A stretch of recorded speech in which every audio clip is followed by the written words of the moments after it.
with that being said, let's go ahead and get started. And guys, why don't you just go around and introduce yourself? Why you always start with me? What's your house? Oh, okay. It's my house. Yeah. Tony Liberati, and I don't know what else you want me to say other than. Well, I'm you Tony got any Liberati, other names and- other than Tony Liberati? Oh, well, they call me Rambo, I guess, which come from Johnny Klein at Petty Enterprises way back in the day. I showed him some pictures, Marine Corps pictures, and he's like, "You're regular Rambo," and it stuck. It's stuck. And I'm pretty sure there's a lot of people don't know my real name. Antonio Rosario. There was a lot of people got a lot of different names back then, you know. But my name is Buddy Parrott, and often imitated but never duplicated. That's a fact. I'm Gere, Kennon. All right. Chris Hussey. All right. Good deal. Guys, what is the top line on your resume? What were you most known for in the sport? Well, mine is raising hell after the racetrack closes. We've all been there. I think, didn't he win the 200 with Richard? Did Yeah. you do that? Yeah. Yeah, Yep. Yep. that was good. Rambo, I how don't about know. you? What's the top Top line line? on your resume? I don't. Ask somebody else. I'm still thinking about that. I don't know. Don't be They shy. make fun of me. They make Don't fun pick of me. now that- to be shy. They make fun of me a little bit at the shop now because they always say that I after working a year at Jimmy Johnson, I told him he wasn't no good and he'd go back to the I did desert. hear that. I did hear that. I told you. Now let me just say that's not a true story. Bullshit. I did not say that. I tell Jimmy all the time, I said, you keep trying, you're going to make it. Just keep up. Keep it up. But that's not a true story. All right, so we'll come back to Rambo. Gere, what's the top line on your resume? I don't, other than the truth will set you free, and it has me a couple places. But if you don't want to know the truth, don't ask me. You know, It's going to I get live ugly. and die by it. I can't, I couldn't be a good politician. I couldn't.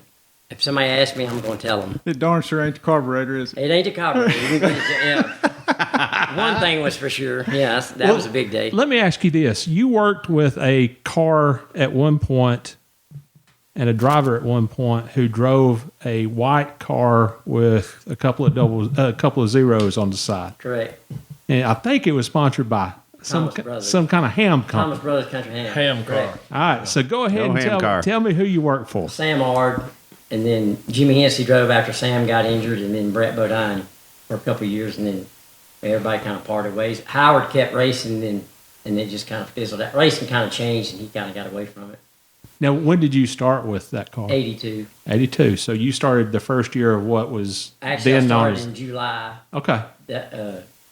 Jesse Koch was the crew chief and an employee there working on trucks, and they had not run good for a little bit. And Sam, actually, Kevin Grubb and I had a lawn mowing business kind of going and working at Jay Hescox at night. And yeah, I saw Jay, and he goes, "Man, Sam's looking for you." And I said, "For what?" He goes, "I want you to come to work." And I said, "Yeah, okay." You know, but we had helped Sam fix his car a couple of times when he got in a bind. I went down there and talked to him, and I went down there, and first race was July the 4th, and Caraway, about 1,100 degrees. And sat on the pole, and they had changed the rule where you couldn't change tires. You had to run 200 laps on the same set. And Sam was famous for jumping off the racetrack with 5 to go and putting tires on and win. And I kept telling him, "You got to slow down." And Butch and everybody was there, Butch Lindley and Jack. He goes, "I know what I'm doing." I said, "Okay, you got to slow down now. I'm telling you, Butch is coming." About 3 to go, Butch got inside him. He kept cutting him off. Coming to the white flag, he cut him off too short, and Butch spun him out. Car wouldn't start, the old starter on it. Sam said, "You know what?" I said, "What?" He goes, "I ain't never gonna play golf with him again." That's all he said. I said, "Jesus." All right, Mr. Hussey, what about you? I'm gonna say I didn't accomplish a whole lot other than making some really good friends and working with some really good people and actually people that I considered legends growing up and heroes. And then I got the ability and the opportunity to rub elbows with them and work with them. Did win a few races, got to be a part of a Busch Grand National Championship team. But really, at the end of the day, it's all about the memories and the friends for me. So the Busch Grand National Championship was with Bobby, is that correct? That is correct. Okay. All right. Yep. Good deal. Come close a few other times. Yeah. He actually Should've won lost the it because Joe won it, and he won the race from a lap I down. wasn't there. I was at Roush's. Yeah, I was in okay. '92. Was at Roush's. Oh. All right. You got I'm not I going to would say- forget you. What's I'd have to say, like Chris, I mean, if you look at I don't got a Hall of Fame career, but I got to work with some really, really good people. And that's sort of why I like this, because in my career, there's parts that stood out. And one of the big parts was these two guys that I worked with at Roush. I was with the 16 car, Wally Dallenbach, and they were with Mark. And listening to these guys and watching these guys, and I learned a whole lot, because I felt like that was like my real very first race team. And I lived in Sherrills Ford. I drove 100 miles a day to get there. But And that that blue day at S10 truck. Roush, yep, the old blue truck, I still got it. 475,000 miles. But that set my career in motion, them years at Roush with these two guys here. And there's a couple other ones, but especially these two guys, because we hung out a lot and we had a good time. And then further along in the career, I got with Buddy here, and Buddy sort of took me to the next level. Not really as much about working on the cars, but about the people in the business and all that, where I could take my step to become a crew chief and go on. So with these guys right here, definitely instrumental in my career. now? Did you two actually work together? You and Buddy? Jeff Burton. Okay. Yep, at Roush with Jeff Burton. Yeah, And old Buddy. made my life miserable Oh yeah. because I had the brother. You had Ward. I had Ward, You had yeah, Ward, and yeah. Ward would Ward. walk over and say, "Here's what Jeff's got in his car, but I can't drive what he drives." different car. I think the best part about it was we made Liberty miserable, and we set out to do that. And you know how Mark was, and Mark didn't care. Well, you ain't helping them. I don't want them to have nothing. Yeah. And then we started whooping their butt and turned them upside down all the way to the point where they moved to Mooresville. And Buddy was right in the middle of all that, and he had We were to. gone then. So Yeah, we Yeah. was gone. we went. But that was a good deal then. But yeah, Buddy, Buddy, I always say Buddy was a good mechanic throughout the years. I ain't never seen him turn a wrench. And by the time, and he would come in, and me and Scott Deal, Frankie Stoddard, we'd be in there grinding our guts on this car. And Buddy, every week he'd come in and he said, "Boys, I usually don't do this, but I know you guys got it, so I'm gonna go ahead and get my motorhome and just go on to Dover. I don't never leave before the car's done, but I know y'all got it." and That's sure a fact. enough, They had it though. Well, heck Oh, yeah. man. It's all about the people you Buddy, Well, don't let him yep. talk about you like well, that. you know what? that was a compliment. And I feel like it was because, the thing was that I'd been there and done that. I saw in Rambo, and I saw in the people that I hired or got to work at the shop and all, their abilities, and why not use those? Instead of me having to go out there and turn wrenches and stuff. And listen, I spent many long hours laying on the floor, on the cold concrete floor, bump steering cars and He did. doing all the things. He did get And- over my shoulder and for sure. matter of fact, I was watching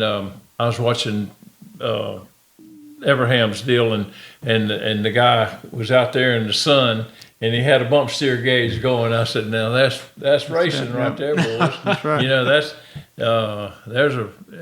I think I can tell you one story that would solidify how Buddy was. Everybody knows back then we had practice and then we would do our stuff, and then we had happy hour. At the end of happy hour, everybody go get a tire temperature, and everybody walk up and push their cars back down. Well, old Buddy's on top of the truck, and everybody's walking to their cars, and Buddy's like, "Okay, first one to car is $100." Now you got to picture this. All these guys, we done worked all day. We're slipping in our own sweat, and And here you go, all these guys working, and here comes the 99 guys running fast as they can right up there to that car. WFO. And that's the way Buddy was. He knew how to work the people. He knew how to get the most out of everybody. And that's what I learned. And I got asked a lot about how do you get those guys?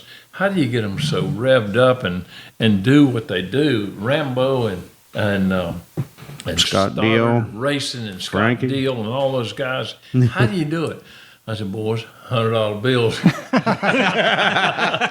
Sure enough. Someday you gotta want it. Someday you gotta want it. And that's Yeah. what I had to say about Roush and everything. We wanted it. I mean, we did a lot with 35 people. Yeah. You mean somebody asked you how you were going to get Rambo wound up or wound down? There's a difference there. Well, I had to keep him. I had to keep him under my thumb a lot because I had a little crew chief and on that car, and he was going to threaten to kill him. And, On a regular basis. I'd like to see that. and I didn't want Try that. that. I like to see him try that. That's awesome. I didn't want that to happen. I got in that with Mark too. I don't know if y'all remember. I did too. You're like, But we were testing. Do you remember it, Chris? Probably. We were testing, and so we was down there 3 days with the 99 car, and then we had 2 days with the Busch cars. Which, what do you call them now? Xfinity cars? Yeah. something. Yeah, something like that. But they're Busch cars. Where's Yeah. that? And we was at Daytona. So I was there the whole time, and I'm running data, and I'm doing shocks for all these cars, doing all this. Well, we get that. It was like the last day, and I come over and I have a set of shocks because the 9 car was outrunning the 60 car. So Burton was outrunning Mark's Busch car. So Mark, of course, is beside himself. So I come bring these shocks over and I go to set them on the bench, and Mark turns around, he grabs them, he slings them out of my hand, he throws them on the bench. And it caught me off guard for a second, and I was fixing to grab Mark, and I stopped, and I turned around, and I come out of the garage, and now I was fighting mad. I done been there 5 days. And I come around the corner, I run into Jack, so I grab Jack. And I said, you go tell that little bup that I'm going to, when this is all done, I'm going to whoop him right here in this garage area. and so about 30 minutes later, here come Mark. Hey, man, sorry about that. And that was it. But yeah, that's crazy times. You don't remember that, Chris? I wasn't there. You wasn't there? I was at the Talladega Test with the 6 when y'all first started that deal with Burton. And y'all went out, run, come in hot. You was there. Remember this? Not with Burton. No, we weren't with Burton. We were with Mark, but they Okay. started that deal. Yeah. And he come in, this thing steaming, and I'm looking out. We're in the trailer, and I'm looking in the garage. And pulls the tape off, go out, run again, come in, steaming. The sun got about right, and I stand there looking out to the window, and I said, Steve. He goes, what? I said, look through the grill. The cardboard was still in front of the radiator. He went, I got to do this. I got to go tell him. Because you know how he Oh, yeah. He did rub everybody wrong when everybody moved because he felt like you got it. But it wasn't that way, really. But some people's feelings got hurt. But he said, I got to do this and run over there. And I'm like, dude, you burn that motor up today. So he went and told it, you know. But then about the next time we went out, I forgot left the caps and plugs in there. Remember that? It's amazing how times have changed because that particular program, you know, I got with Jack and we went to got up to Mooresville and he had his reasons and but I won't get into all that about doing that. It don't even matter. It's but the way it anyway, was. he the team it was Rouse Racing, okay, but there was no help at all. Now you got Busch teams, Cup teams, all those cars, and they're all feeding all this information. Yeah. You know, just think if we had been able to put Capitalize that on thing that. together and to cooperate with each other. You know, and like I said, I'm not going to name names and things. Everybody knows the program, but I was proud of that Roush program. Probably Jack was probably the best guy I ever worked with. Car owner, let me do whatever I wanted to do, and I don't think we ever had a harsh word. And I can't say that. Now, why was there not cooperation? between the teams. Was that a directive from somebody, or was that just the way it was above us. Probably. Okay. Yeah. Yeah. But Above your Jack pay wanted to prove to Mark that he could do it because there's a bunch of turmoil going on up there. But it was a period of you had so many one-car teams, and it was right when the transition was starting to be to multi-car teams. Exactly. And if the world was still around, we'd have 40 one-car teams. And that's when it was fun. The multi-car teams made it difficult just because. And a lot of people don't understand there was no testing policy. You talk about we did it with 35 people. We race on Sunday, and we'd either drive. If we drove to the racetrack, we flew home. If we flew, we drove, or back and forth, one or the other. Pit crew worked in the shop, and when you got home on Sunday, on Monday you debrief on Tuesday, tested Tuesday, Wednesday, come home, threw that bag down, picked that next one, went to the next race, right or wrong. Oh, yeah. And now these guys have got pit crews that get days off, and the crew. I'm like, days off. Yeah, they got We three. had days off. They got three teams. They got a team that works on the race cars in the shop. They got a team that travels, and they got a team that does the pit stops. That's three separate teams. Now, I can remember If you're doing pit stops, Thanksgiving Day and Christmas Oh, Eve. I mean, all the What time. was the man count for the teams started out, I think, like 10 or 12. Yeah. And then we got, I think, before I left in 2001, the count was 15 per team. So, and now look at it. Yeah. yeah. But if you want to go back to the, I mean, this is if you want to go back to the competition between it, it went on way before that. And y'all remember we went to Daytona and test. We had JR20, and we run fast. Look at it. You see them laughing. I put the back window in that car.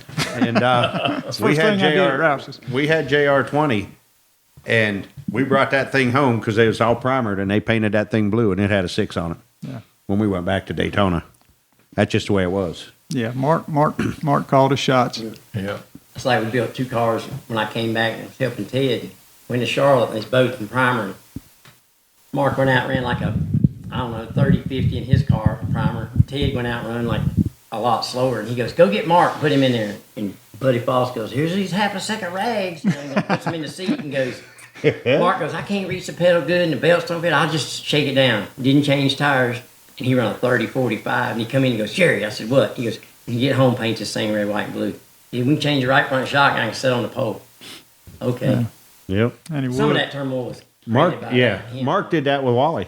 Because when Wally come back to me, I said, "Whoa, them rags is worth a second. Don't take them out." But I mean, he's a race car driver. Yeah. I mean, he knew what he wanted. He knows what. I mean, look at Kyle Larson. No matter, he either do it or you can't. You know. But he came along. He came along the time with Rusty Wallace. Rusty didn't want a 2-car team, or Hell, Bobby Allison did. That was their mentality. Yep. You know, they wanted to keep their what they did on the cars because Mark was sharp on the race car. yeah. He could help you and listen to him. He knew things to do to the race car. Rusty was hands on with me, and that was. Well, I've said race car drivers have never been team players. Yeah. They grew up going to the racetrack, whether it's go-karts, race cars, and it was usually a family operation, and that was their team, and it was all about them. Yeah. Everything was focused on them, and even before they had team drivers, it was about them because at the end of the day, they were their own team, their independent contractor, and boy, when you got out of the era where they rode with you to the racetrack in the van, in the car, and then the motorhome thing came along, and then of course the jets and the helicopters and all that. All of a sudden, they were an independent contractor, and they were their only team. They were their own team. So Nothing That was fun, difficult. nothing better than riding down the road with your driver. yeah. Everybody. Well, I tell people Everybody. after the race, you talk about respect. After the race, he's in the van. He saw how wore out you were with rotor burns and all kinds of burns all over you. You saw how dehydrated he was with his eyes sunk back in his Yeah, head baby. and blisters on his hands. And you had mutual respect for each other. And, then it got to the point where they stop on pit road, get out of the car, and walk to the motorhome. And you have to go find the car because they're mad, didn't even tell you where they parked it. Yeah. Sure enough. And push them things around. I want to say one thing like with Buddy here because I think Rambo, Jerry's in that older clique too, but Rambo's, and I'll talk about Jerry. I never give Jerry enough credit. Okay. If it hadn't been for Jerry Kennon, I'd have went off to North Carolina State University, and I'd have probably never got in racing. I told him you should have. And he told me every day what a mistake I was making. But I wanted to go work on race cars, and he gave me the opportunity to work on race cars and start making a little bit of money and getting paid for it, and that opened the door and that kind of thing. But I want to talk about people like Buddy. As I call it, a young snot-nosed kid running around the racetrack, doing what you always wanted to do, doing what Jerry Kennon told me not to do, and all that, and then get in that Cup garage, and you head to Buddy Parrott's, and you can go to Steve Mills and Dale Inman's and Leonard Woods and Barry Dodson's, and I could sit here and name them all one after another. And all you had to do, Richard Broom, all you had to do is walk up and ask a question, and they'd help you. They would, yeah. And they would help you. And, you almost took it for granted, because that was your heroes and your legends that you listened to MRN on Sunday afternoon sitting on the porch with your dad listening to the races, and you heard Ned Jarrett and Dick Brooks interview these guys, and all of a sudden you're rubbing elbows with them and you're there with them. But looking back now that you're older and mature, is why did they take that much time with me? Because I go home some nights and I feel like I probably didn't treat a young guy like I should have, and it's like, I need to act more like the Buddy Parrotts and them guys did with me, and teach these young guys and give them the time of day and give them the respect that they deserve and that I got from those guys. And that's one of the things that when I think about Buddy and knowing that I was going to get to see Buddy tonight, I want to make really clear that it's amazing how much time those guys spent. Robert G., you can just go on and on that those guys. Probably a big influence on, they do the same thing. Yeah, it's just why did they, why were they so nice? And it's because they were gentlemen, and even though they were competitive. Yeah, and they were competitors. When it came down to it, we was all they would racing always against each help you. other. I mean, it didn't matter if it was brake pads. Are you running DS11s or Right. are you running 83? You go ask them, and they told Blues you and the reds, buddy. So I just that's something that I think went away Yeah. several years ago. Of course, money ruins everything, but that was a time that they was always willing to help, and I do appreciate that. Well, I think it's funny you bring that up, because my next question was going to be, who was the most influential person in your career? I'm sitting beside him, and I promise you, and Thank I don't you, want to. man. I I don't want to appreciate get. that. I wasn't talking about you, Rick. There's sound guys in between them. I'm gonna tell you, and I'll get all sappy on you, but this man right here taught me more about people, and pointed me in the right direction when I wasn't wanting to be pointed. And once we got through all that and what I did after I was with him, then we became friends and riding motorcycles, and we went to Sturgis together, and he looks over at me, he said, "Why you want to go on your vacation with a 75-year-old man?" And I said, "Man, I love you, buddy. I just love you." And we've had so much time together, and I would say, as far as being an influence, there would be this man right here, Buddy Parrott. And I love this man. I ain't afraid to say Thank you, it. Rambo. You're not going to cry, are you? I might. You might have made me cry. What he really wanted me to go to Sturgis with him for, you got to listen to this. We We worked really hard, loading the motorcycles and getting the motorhome ready to go and things like that. And lights wouldn't work on the trailer. We tried everything. So get in the motorhome, and I'd never driven this motorhome before. All of a sudden, we get in the gorge. George. I mean, it's pouring down rain, and like you can't even see hardly. Rambo pulls that thing over to the first pull off. He says, "Buddy, I'm so tired I can't hardly drive this." I done worked all day, and we worked on the thing half the night, and Buddy's standing around telling me to hurry up. But that's the way we did. He was actually one of my third son. Yeah. He and Brad actually lived together, and Judy said, "I'm gonna tell you what, there's two boys. Got to go. I cannot believe what's growing in their refrigerator." Judy'd come over and clean up, and we'd go out on the boat with Buddy. He had that big old boat. It reminds you of Rodney Dangerfield driving the boat around. That's him. We'd be going along, "Buddy, there's a skier." "Yeah, that's 77. No, Buddy, there's a skier." "No, that's 70. Right over me. Hey, you don't care. I didn't hit him. I don't think. That's good. Well, buddy, who would you consider to be your most influential? it has to be Harry Hyde. You know, I had so much fun and so much and worked so hard to get his respect. You know, and I told somebody the other day, you know, I was a tire guy. He hired me to take care of the tires. I got my start with Harry, and actually worked with on the race cars. But Goodyear in Thomasville, Huggins tire, and but I got tired of. We got to a point where Firestone and Goodyear, we battled each other. It was competition. That's what I live and thrive for, competition. You know, I was a springboard diver and all that, and I was in competition, and that's what led me into racing. I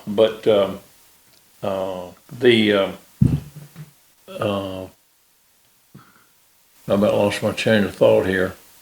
But then Harry was. But Harry, you know, Harry would let us have fun, but he was like Patton. I mean, that's the truth. And everybody thought, I mean, you know, carried a gun in his pocket, shot holes in the roof and stuff like that. But he respected what you did on the cars. And but I know what I was telling you about Goodyear. I'm out of tires on trucks, our tow rigs, our trailers. I tell people I worked a year, and I never even knew where the bathroom was hardly in the building, because I wasn't in there. I was outside all the time. But and you can see the influence. But I use that as a tool, because no one ever thought, you know. You go to Talladega, and the tallest gear you could get was like a 276 gear. And Harry said, "Boy, if I had me a taller gear, So they went to lunch one day, and came back, and I took the Talladega tires and laid them out in the sun, and pumped them up to 130 pounds apiece, and was stretching them and letting them grow. And Harry came back and he said, "What in the hell are you doing out there?" I said, "I'm going to get you about a 240 gear." It worked. Yeah. And but there was a lot of things that I took from, you know, the Huggins days into what my job was. My job description was a tire guy.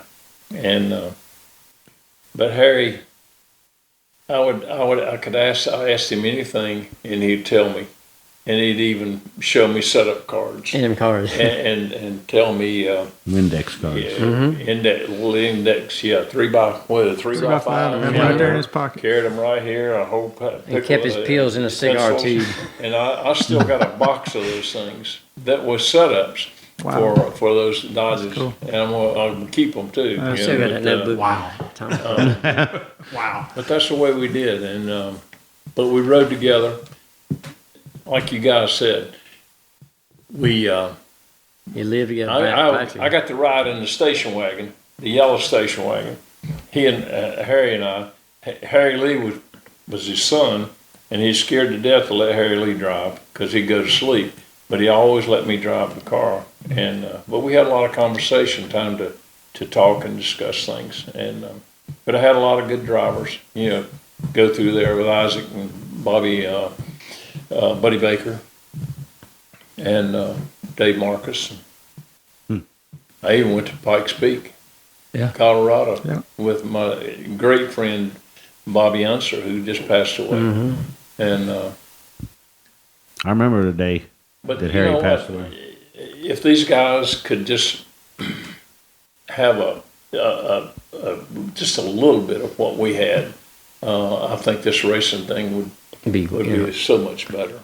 I was lucky to get to be with Harry whenever I did that deal with Bobby Hillen when he was helping in Stavola, and we'd go to lunch together. Man, it's like I'm riding to lunch, you know. Yeah. But I mean, he's everything he says he had them cards all the time. And when he said something, it was like, okay. And he meant it, you know what I mean? Like, you better remember that, because maybe not this minute, but down the road you'll use it. I tell some of the young guys, they talk about Harry Hyde, and I said, never worked with him, but I observed him a lot. Yeah. Like I'd sit and watch Jake, and I'd sit and watch Lord. Robert G, and I'd sit and watch those guys. I'd just watch them because I was amazed by them. And I'll never forget the day that Harry pulled his comb out of his back pocket. And it's like, never seen him without a hat on. So I'm going to see, without a hat on. He just combed the hair that was outside of his hat. Yeah. He didn't take his hat off. Right. He just combed the hair that was outside his hat. Yeah. He had a whole head of hair. Yeah, he was. We back then, we'd two to a room, and he always told me, he says, "You come on in there and stay with me." So I got a story I might tell on that. I'll have at it. We were in we're at a racetrack. I'm trying to think where we were, but it doesn't matter.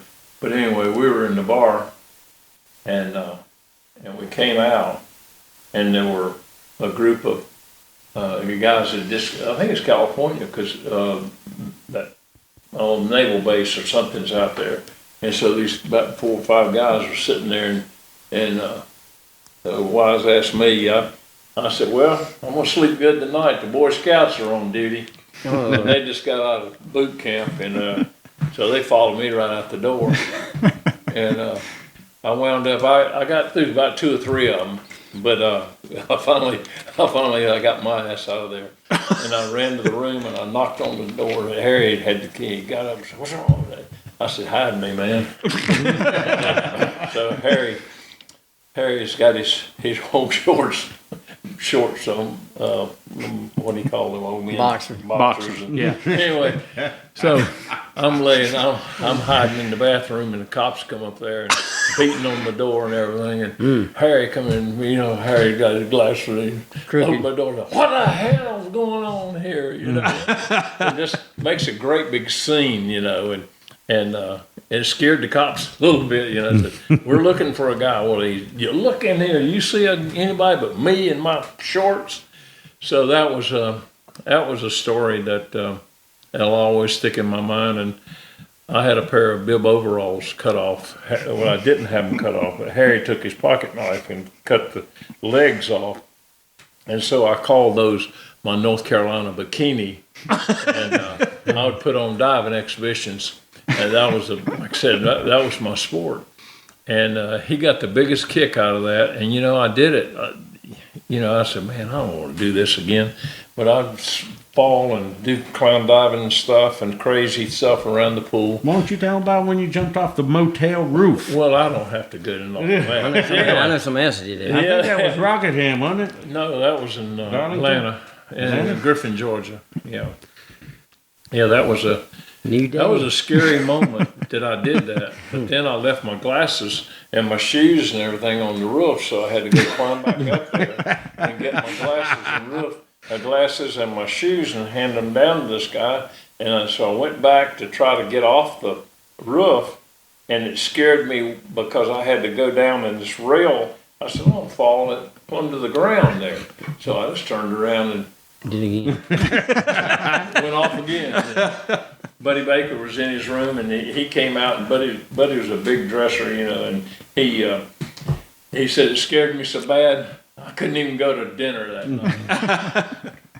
And but I won't tell you about drivers. I don't know you're going to get into asking about drivers, but Buddy Baker was one of the best drivers, but he was so funny. He was a good guy. I used to threaten to whip him. I'd get up on the wall so I could look at him, and I said, "I'm going to jump you." He goes, "Well, come on." If you want. But Baker, we were in Riverside, California, and so we'd gotten invited to the a big Union 76 party there. And so Buddy was immaculate dresser, he had silk ties and all this stuff. And so I had, for some reason, I had a white dinner jacket. And so I went down to the room and I said, "Hey, buddy, I need to borrow a tie. He said, well, sure, come over here. They gave me this beautiful tie, you know. I said, okay. He said, you coming on to the party? I said, yeah, when I get dressed. So I put those bib overalls on, and I put this tie on without a shirt, and I had a white dinner jacket on, and these ragged legs that Harry had cut off with his pocket knife, and a pair of slippers. And so when I got to that party, there was a long stairway going down into where the area was, the cocktail area, and all of a sudden the girls from Union Oil, they looked up there, and people just like this, and the whole party stopped when I come down there, and Baker saw me, and he's just shaking his head. Here, I got a $1,000 suit on. You got bib overalls, you got the most attention. So I'm gonna quit talking about myself, but having said that, I had fun. I told everybody that, matter of fact, on my Facebook, I put, I gave my date of birth, which I shouldn't have done that. But anyway, but I love NASCAR racing. I've enjoyed it, every bit of it, every minute of it. I don't regret one thing, and it was a good life for me. Well, Jerry, I don't think you ever got to your most influential person. It's hard to say because, you know, when I started, I was working with Jay Hitchcock, you know, and I'd working part-time with him, you know, I'm racing, going to Caraway or whatever, and then helping Sam, you know, Sam and all them guys were like, wow, you know, and then I got a chance to work with him, and it was just him and I, you know. It ain't like today where you buy everything. Like the first day I went there, we went to Mickey York's junkyard and got a rear end housing out of an LTD, and I cut the ends off and put the snout. We built the whole rear end. We built everything except the transmission and the gear. I mean, transmission and the engine. Bodies, chassis, everything. Him and I. That was You it. talking about you and Jay? Sam. You and Sam. Sam Mars. Yeah. Damn, yeah. And mounted all the tires, drove a truck all over the world. Chris knows, a C60 utility truck. 366 Target Master. It was I done blew it out. Engine, I blew it up. It would get going so fast, overspeed light would come on the dash. It's 2-speed. The thing would fly, you know, and no air conditioning. Sam would drive an old van or something. Had the seats reupholstered with extra padding. Well, how can you be crew chief if you're the only guy on the crew? That's it. We had 2 radios, you know, one in the car and me, and that was it, you know. And I asked Sam one time, you know, being not ever driving or not knowing that much about driving, I said, how do you know, like, when somebody's up too far, you know, inside? He said, if I can't see them or hear them, they ain't up far enough. He didn't have any spotters. That's And, you know, in the racing Xfinity now, whatever, you know, they talk about Kyle coming and running. Look, when Sam drove, it was Rusty Wallace, Jeff Bodine, Darrell Walsh. Everybody had their own Busch cars, Earnhardt, and those guys, Sam could run with them or outrun them a lot, most of the time. And now, you know, they won't let you run them. They won't let the Cup guys run against them because, I don't know, it's just That the way makes it them is. better. That makes them better. I think it made them more If you want to be a competitive. man, It didn't bother you me. gotta But beat the man. I loved it, you know. Yeah. You know, I knew Earnhardt when he did, and Chris remembers he didn't have much 2 nickels to rub together, and he was in the way a lot of times until he got going good, you know. He still owes me $20. But I mean, I know for a fact he's a couple times in his early in his career snuck out of the racetrack because he couldn't pay the tire bill. I heard that from Huggins people, but I mean, he did all right, but and just like, but I don't know, it's hard to say. I mean, my dad took me to my first race in West Memphis, Arkansas, when I lived in Memphis, and he said when them cars come by on dirt, Hooker Hood and them, he said when I turned around, he goes, I knew you was messed up from that minute on. And then we moved here to North Carolina, and I would like be out of shape if it rained a race out every Saturday we Crushed. go, you know. And then working with Sam, I don't regret. I mean, Howard Thomas was a really good owner, but racing changed so much. All he cared about was winning, period. I mean, he added on to the building. We'd buy 100 tires at a time, keep them cool. I mean, he was all about it, you know. Tell you what, Sam Ard had respect for more people than everybody everybody that don't know about him, because he, with Jeff Burton, You know, Oh yeah, that's first. Jeff Yeah. Burton's right there. Yeah. People don't realize. I mean, all like that. Yeah, Sam, Howard got all that stuff and put Sam in business when he came back. You know, a lot of people don't know that. Yep. And got him going, you know, and Burton was driving and all, and he helped him a lot behind the scenes nobody knew. And then, you know, it was painful all that when he got hurt and all. You know, it was bad. Now, were you working with him when that happened? Yep. What do you remember about that day? I remember that we sat on the outside pole, and Jeff Bodine was on the pole, and he was late to get there, get in the car. And so we started the race. Sam was leading. He come on the radio and he goes, "Look, I'm going to let him by because I'm going to show you how easy it is to pass him." And he was driving the 15 Levi Garrett car, right? Jeff was. So the caution came out, and we were running second. And Ron Bouchard and Bobby Allison was behind us. And I said, "Don't be acting crazy now. It's early." They threw the green flag, and Bob Shreves was last in line, and he blew a radiator hose going into 3. Well, they didn't throw the caution. Well, he come down the back straightaway, and they started going to 3. And Sam, he's going to show me. He just jumped on the outside, and Bobby was on the outside of it, and they both hit that water. I mean, hit a ton. And when I looked down pit road, Bobby's car was white, red 22, and ours was white 00. And I couldn't see it. It was way down there. I said, "You all right?" And he never said anything. And Dale Emmon and Steve Mill were in the garage, and he stopped right there. And as big as he was, I mean, he was like 6'3" or 4".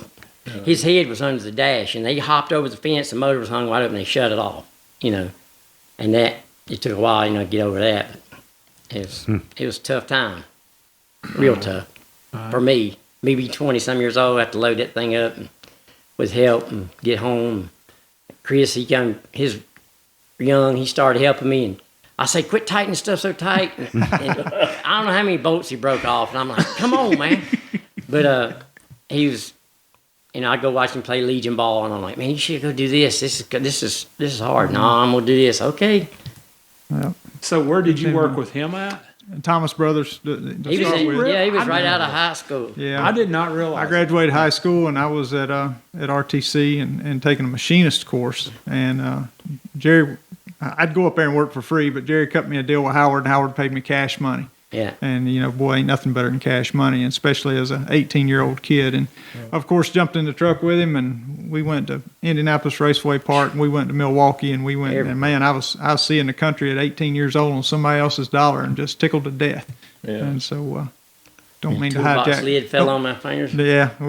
Jerry and we could sit here and talk for a long time, so, but I won't hijack his part of the conversation. I'm good. I'm good with that. I mean, I really don't know. I looked up to Buddy and Harry and Dale Emmon was like, I never got to work with the Petties. I worked at the Woodses a little while, and you know, in all these places, but I never got to work with him. But you watch them, and you talking about watching Harry. I can remember watching Waddell in the garage at Daytona. I was watching one day. I just watched him because I admired him a lot. You know, I mean, he done it a little bit. And I'm watching. Picked up the radiator cap, and he put his finger in the water, and he rubbed it on the rubber grommet before he put it on. And I started doing it, and I told him that. I saw him not 2 weeks ago, and I said, "I remember you doing that." He started laughing. And I said, "I'll never forget it." That he would, and he always talked to me after, you know, I'd talk to him. But he's right. You could go up and ask anybody there, and they'd talk to you. Inman, anybody, if you didn't break your hand, you know, shaking hands with you. But it was a different time, you know. But you'd think it was bad times, but not really. Looking back. I wish we realized it. Yeah, you don't realize it. I wish we could have grasped it more. I mean, I stayed in Dale Inman's room. I was still in the Marine Corps, and I was helping him on the weekends, and Dale let me stay with him. In Dale Inman's room. Yeah. I'm in the Marine Corps still, wanting to get into this deal, and I'm with Dale Inman. I mean, yeah. You know what I'm saying? And we're like, I've won like 22 races. I had no idea. Ain't got no pictures, nothing. No, you know, we don't have any. I don't have any of that. I wish I could have grasped it. You just get it loaded up and get out of there. Yeah. You know.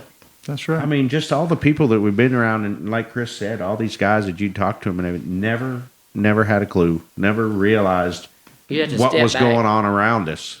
Until I guarantee you, I tell people it's because we work so dad blame hard. Well, yeah. You know, it's the same thing. You know, like when you was changing 3 or 4 engines a weekend, and you how about had 7 that one time, and you had 15. I'm not breaking cams in for Jack in Talladega. You had 15 sets of tires, and I was a tire boy like Buddy, and you just didn't have time to think about it. We blew up so much that one time at the Winston, Beam and them moved. They moved out of the garage. We smoked them out. I mean, it's bad. I still got the spark plug of that one. We blew up a lot of engines. Oh yeah. But it's, But we also did. Go We ahead. also did Goodyear and Hoosiers. These guys talking about getting 5 sets of Oh, tires yeah, ready. both kinds. Yeah, we was at Dover, and you'd have the whole hillside. Whole bank, yeah. 10 sets of Goodyears, 10 sets of Hoosiers, in case you might need them. Yeah. Whatever you start on, when you could switch one time, so you had to have them all. unless she's Marcus. And they were bias ply. That bank where it leads up to the horse track. I mean, you just had Remember Lincoln tires all the way up that bank. You know, Just a sea of tires. That's Yeah. how we won a race one day. Had a guy named Richard Petty. We won 199 up there. Yeah. And I tell everybody we out-tarred them. But I mean, like Dale, Sam would go see Dale and Richard. You know, I mean, we won Charlotte. If you look at that's Richard's fire suit he's got on. Is it really? Yeah, sure is. And he had these shocks. We always had to have them for Daytona. We go get. I mean, they wasn't nothing special, but it was to him. You know, Dale would give them to him, and we'd put them on. Didn't make no difference, and go. But a funny story about Sam. One time, I by myself. I don't think you was there. We went to South Boston. And he wasn't there. He didn't show up. I'm like, they done run practice. I'm like, where is he at? Nobody had a cell phone. No, you know. And I look, and there's that Ford van that's at the crossover gate, and he's flashing the lights and stuff. I'm like, let him in. Say, let him in. He comes in here. He's got his arm bandaged up from his tip of his fingers to his shoulder. I'm in gauze. I'm like, what in the world? He goes, you ever tried to cutting a water pipe with a pocket knife? I said, no. He goes, my foot. I said, you got to get in the car. He's unwrapping it the whole time. He always carried a real sharp pocket knife. Well, he's trying to cut water pipe out a well to fix it at home, and knife slipped, and he stuck it from right here to his thumb, and it came out the other side, all the way through. And it was all sewed up. He goes, look, I said, ain't gonna be sore, yeah. So he gets in, qualified, good, won the race, right? Well, he comes by about 20 to go, and I'm looking, you know, as he goes by, I'm like, I don't think he's got no gloves on no more. He comes in, gets out on Victory Lane, you know, standing on the front stretch, and blood all over him. I said, darn, he goes, them stitches wasn't no good. That's what he said. and I said, is it gonna be sore? And I poked it, and I poked him on the hand, but he was tough like that, though. Yeah. They don't make them like that no more. No. Wow. Chris, how about you? Who's your most influential? You know, that's not the first time I've been asked that, and it's too many to mention. And I typically categorize them. You know, you start with that. You know, when we went to work at Roush's, you know, I said, okay, Steve Mill probably taught me how to call a race. Yeah, he was good at that. And Mark Martin probably taught me more about race cars and how just to keep it super simple. Mark kept it so simple. He didn't outthink, you know, just really simple. Mark taught me the most about race cars. Bob Labonte. Whew.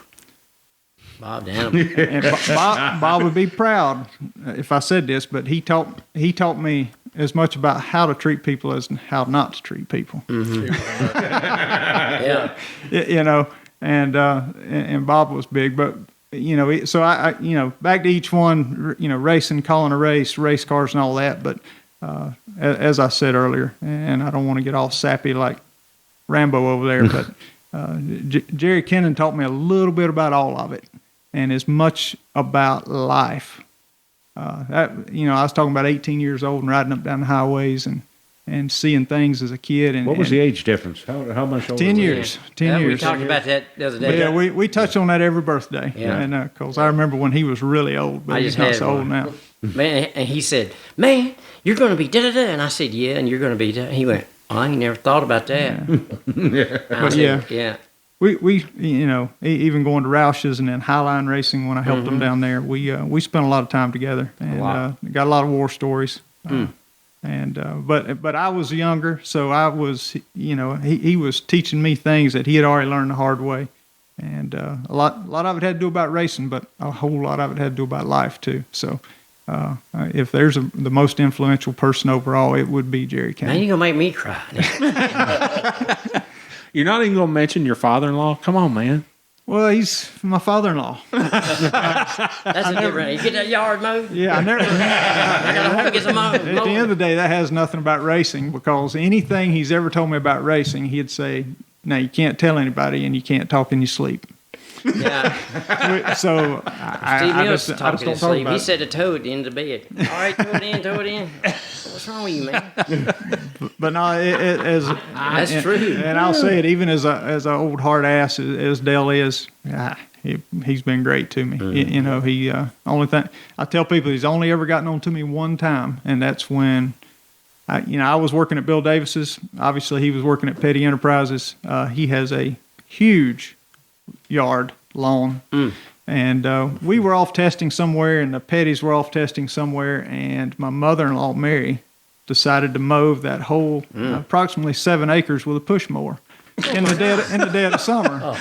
And I get home, and Dale's mad at me. He said, son, we can't let her mow that yard by herself. She's going to kill herself. And I said, Dale, I was gone too. And then he backed off. He thought I'd just sit there and looked out the window. Cool in here.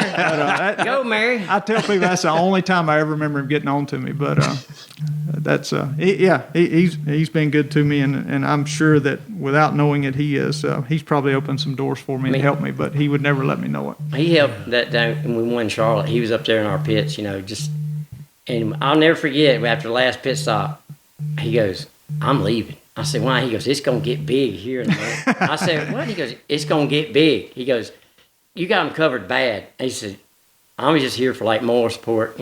We should have won it twice, and then a couple times. Hell, we should have won Darlington. Sam wouldn't come in. He says, if I come down pit road, he goes, I'm getting out. My foot's burnt. All he had was a piece of wood in the floor, Yeah. He said, you tighten exhaust up to against the floorboard. I said, nuh-uh. As soon as he pulled up to the gas, but Neil Bonnet, I think, everybody got tires and we didn't, but we were leading in. I said, if you come get tires, we'll kill them. If I come in, I'm getting out. And that's the only time ever. He come down pit road when the race was over, and got out, and there was some fan walking by with a cooler. He knocked the cooler out of the guy's hand, flipped the lid up, and put his foot in there. I said, Lord. And he showed it, and he had a blister was out the top of his shoe. Yeah. Wow. But it didn't stop him. He kept going. And just for the record, I don't think we actually mentioned his name. Your father-in-law is Dale Inman. That's correct. Yeah. Don't tell anybody. It's probably hard to live with that Don't tell close anybody. to it. Don't talk in your sleep. I had a driver do the same thing for me at Richmond one time, and we were running pretty doggone good with that Levi Garrett car, and it comes on the radio and says, I'm a-coming in. I said, what? He said, I'm coming in next lap. I said, what's wrong with you? I got the hot foot. I'll never forget it. No. I had to when you said that's what this round table is all about, is when you say something that reminds you of something. Triggers, Here we are, a chance to win a race, and he said, I got the hot foot. So I got Dale Earnhardt to come. He had gotten out of the car. Something happened to the car. I don't know what happened, but anyway, Earnhardt got in the car and knocked every fender off in the front end and everything. But he drove the living, out of that Levi Garrett car that day at Richmond. Yeah, I remember pulling Michael Waltrip's fire suit off of him and pulling a hunk of skin with it. Yeah. And that's when I realized, man, that must have been hot. Well, that's like big hard skin. We was at Nazareth and Bobby Hill, and we had Hoosiers on, qualified good, and they'd fly apart in about 10, 15 laps, and it was hot. Dale was there, Earnhardt, and he run a couple laps and blew up. And he come down there and rolled all his Goodyears down there, and he goes, look, next, put them tires on, take the 2-lap penalty. He goes, you'll kill them. Well, I never even thought about it, but those tires were like an inch smaller. Well, the gear went, he come by, it sounded like a plane. It was, we made up 2 laps, one under the green, got caution the next time, and won the race with Hill. And I called Earnhardt. We used all the tire, everything. I said, hey, man, what you doing? Don't worry about it. Yep. Don't even worry about it. I don't know how we got all that mess home, but That's back when you had to put everything in the truck. There wasn't no champion tire service. That's when the truck, the trailer and race car in it got crashed. Right down the road from the racetrack. Yeah, that ended up driving the race car the rest of the way to the race. Sure happened. That's happened. We was coming in the parking lot. And I'm like, well, he must have parked the trailer outside. No. And Monson was driving the truck. He got out. He was talking so fast I couldn't understand him. I said, what's the matter? And he was coming to the racetrack, and there's a lady going to turn, and a dump truck hit her from behind in a Chevette and she went between the truck and trailer, sheared the trailer ball off. The enclosed trailer went out in the field with a car and a toolbox in it. We drive down there, unload the car, it didn't hurt it. The truck, the axles flew out from under the trailer. Took the tag off. I give the tag to Ted Condor. I said, here's the trailer. Todd Bodine drove the car to the racetrack, down the road, and I had the toolbox. Drove the race car. Oh yeah, because Yeah, the rest of the way. we was like about a mile and a half. I can show you the spot, and I was sitting on the back of the rent-a-car holding a handle on the toolbox. We pulled it all down there and put it in the garage. We went racing. And yeah, that's crazy. Yeah. That's the good old days right there.